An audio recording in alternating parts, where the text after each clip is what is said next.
यदि आप stress management नहीं सीखते हैं और यदि आप स्ट्रेस में हैं, जनरली सब स्ट्रेस में होते हैं और स्ट्रेस सबको होता है, दुख दर्द सबको होता है, दिमाग ख़राब सबका होता है, एबनॉर्मली सब फील करते हैं, अच्छा बुरा सब फील करते हैं।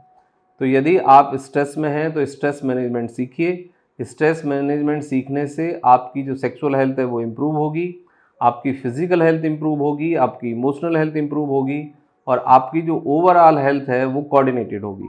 तो स्ट्रेस को जब तक आप नहीं समझेंगे, जब तक स्ट्रेस को आप मैनेज करना नहीं सीखेंगे, तो आप ब्रेन और बॉडी और इमोशनल सेंटर और आपका गट ये सब कोऑर्डिनेटेड नहीं होंगे। जब तक आपका ब्रेन के डिफरेंट डिफरेंट ऑर्गन्स कोऑर्डिनेटेड नहीं होंगे, तब तक आपको कोई बहुत बड़ा फ़ायदा किसी दवाई से या किसी इलाज से नहीं होगा। तो सबसे पहली आवश्यकता ये है कि आप स्ट्रेस मैनेजमेंट सीखें। आप खुद से स्ट्रेस मैनेजमेंट कर सकते हैं। आज मैं आपको स्ट्रेस को मैनेज करने के लिए 10 पॉइंट बताऊंगा। तो ये 10 पॉइंट यदि आप फॉलो करते हैं तो आप स्ट्रेस से बच सकते हैं, स्ट्रेस को मैनेज कर सकते हैं और स्ट्रेस आने के बावजूद भी आप अच्छा परफॉर्म कर सकते हैं हर लेवल पे। तो देखो, सबसे पहले जो मैं आपको बोलूँगा कि आप वॉकिंग स्टार्ट करिए 20 से 30 minute, 2 to 5 minute deep breathing करिए और 2 to 5 मिनट आप माइंडफुलनेस करिए। तो ये 3 एक्सरसाइज ऐसी हैं जो आपके बॉडी में ऑक्सीजन का लेवल बढ़ाएंगी, आपके बॉडी को कोऑर्डिनेट करेंगी, ब्रेन के लेवल पे, इमोशनल सेंटर के लेवल पे और आपके गट के हेल्थ पे एक कनेक्शन इस्टेब्लिश करेंगे। जो लोग IBS के पेशेंट हैं या जिनको गट की बहुत ज़्यादा प्रॉब्लम रहती है या भूख नहीं लगती है, स्लीपिंग डिस्टर्बेंस रहता है, तो उन सभी को माइंडफुलनेस से फ़ायदा होगा, डीप ब्रीदिंग से फ़ायदा होगा, वॉकिंग से फ़ायदा होगा। देखो, डीप ब्रीदिंग, माइंडफुलनेस और वॉकिंग का कोई अल्टरनेटिव नहीं है। ये एक नेचुरल हीलिंग प्रोसेस है जो सबको मदद करता है और सबको हील करने में, बचाने में, आपकी हेल्थ को, सेक्सुअल हेल्थ को, मेंटल हेल्थ को सस्टेन करने में एक बहुत इंपॉर्टेंट क्रिटिकल रोल प्ले करता है।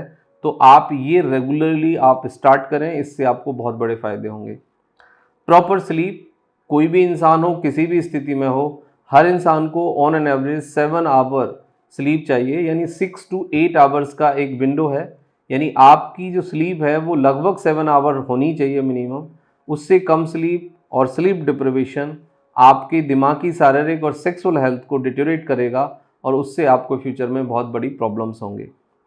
फूड का बहुत इंपॉर्टेंट रोल है। आप हेल्दी फ्रेश फूड लीजिए। आपके फूड के अंदर प्रोबायोटिक्स हों, प्रीबायोटिक्स हों और फाइबर हों और फ्रेश फूड हो। जितना भी आप फ्रेश वेजिटेबल्स एंड फ्रूट्स खा सकते हैं, सीजनल नेचुरल फ्रूट्स खा सकते हैं, वेजिटेबल्स खा सकते हैं, वो आपको मदद करेगा। यदि आपको गट का कोई इशू है तो आप अपने खाने में एप्पल शामिल करिए, पपाया शामिल करिए, कर्ड शामिल करिए और ओट्स मील शामिल करिए। इससे आपका जो गट का स्वास्थ्य है वो काफ़ी हद तक नॉर्मलाइज हो जाएगा। कीप मूविंग, आप मोमेंट में रहिए, एक जगह पे, एक स्थान पे, एक पोस्चर में लंबे समय तक मत बने रहिए। उससे भी आपका स्ट्रेस बढ़ता है, उससे डिप्रेशन, एंजाइटी बढ़ती है। तो कीप मूविंग मतलब आप जितना मूव कर सकते हैं वो आपके लिए बेटर है। एक कहावत है कि भाई हरकत में ही बरकत है। इसका मतलब ये होता है कि कीप मूविंग, आप मोमेंट में रहिए, आप बीच बीच में ब्रेक लीजिए, थोड़ा सा स्ट्रेच करिए। एक पोस्चर में लगातार लंबे समय तक मत बैठिए, उससे काफ़ी नुकसान होता है। पॉजिटिव एंगेजमेंट बहुत इंपॉर्टेंट है लाइफ में। पॉजिटिव एंगेजमेंट सर्च करिए, कुछ नया पढ़ सकते हैं, कुछ नया सीख सकते हैं, कुछ नई टेक्नोलॉजी सीख सकते हैं, कुछ नई किताबें पढ़ सकते हैं, कुछ म्यूज़िक आप सुन सकते हैं, डांस कर सकते हैं या एनीथिंग न्यू जो आपको अच्छा लगे वो आप करें, जिससे एक पॉजिटिव एंगेजमेंट इन्वॉल्वमेंट डेवलप होगा और उससे आपके अंदर काफ़ी आप relaxing, clean and stress free महसूस करेंगे। जो प्रॉब्लम्स हैं आपकी लाइफ की, उनको प्रॉब्लम एक पार्ट समझें, एक हिस्सा समझें। क्योंकि देखो, यदि दिन है तो रात है, अच्छा है तो बुरा है और अच्छे पल हैं तो बुरे पल हैं।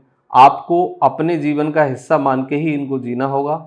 और यदि आप ये समझते हैं कि आपका जीवन सदा एक जैसा रहेगा, आप सदा खुश रहेंगे, सदा आप हेल्दी रहेंगे, सदा एक अच्छी प्रोग्रेसिव स्टेट में रहेंगे, तो फिर आपने कोई गलत किताब पढ़ ली है। ऐसा कभी होता नहीं है। हमारी लाइफ एक कॉम्बिनेशंस के साथ चलती है जिसमें दुख सुख, अच्छा बुरा, ये जीवन का हिस्सा है। तो उसको आप डील करिए और पॉजिटिवली डील करिए। जीवन में प्रॉब्लम्स आएंगे और प्रॉब्लम्स के बगैर कोई भी जीवन अधूरा है, उसमें फिर आप कुछ अच्छा नहीं सीख पाएंगे। Think positive and be optimistic, सकारात्मक सोचें और ऑप्टिमिस्टिक रहें।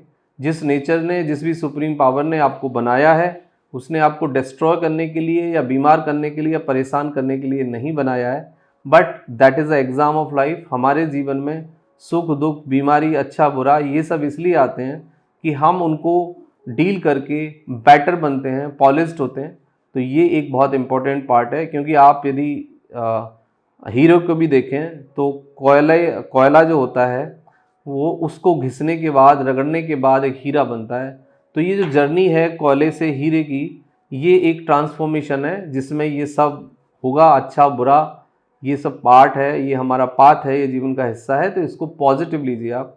टेक ब्रेक, बीच में ब्रेक लें आप, और आउटिंग कर सकते हैं कुछ समय के लिए, उससे भी आपको एक अच्छा मतलब पॉजिटिव चेंज मिलेगा।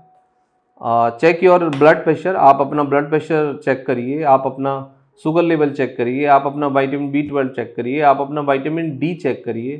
तो ये बहुत ज़रूरी है। ये चारों चीज़ें हैं जो आपको बहुत ज़्यादा स्ट्रेस में डालेंगी और आपका स्ट्रेस लेवल बढ़ेगा, आपकी एंजाइटी बढ़ेगी, क्योंकि B12 and D and sugar का नॉर्मल रहना, थायराइड का नॉर्मल रहना, ब्लड प्रेशर का नॉर्मल रहना बहुत इंपॉर्टेंट है। जब तक क्लिनिकली इन चीज़ों को आप नॉर्मल नहीं करेंगे, आपका स्ट्रेस कम नहीं होगा, आपकी सेक्स पावर बूस्ट नहीं होगी, आपकी फिजिकल हेल्थ बूस्ट नहीं होगी।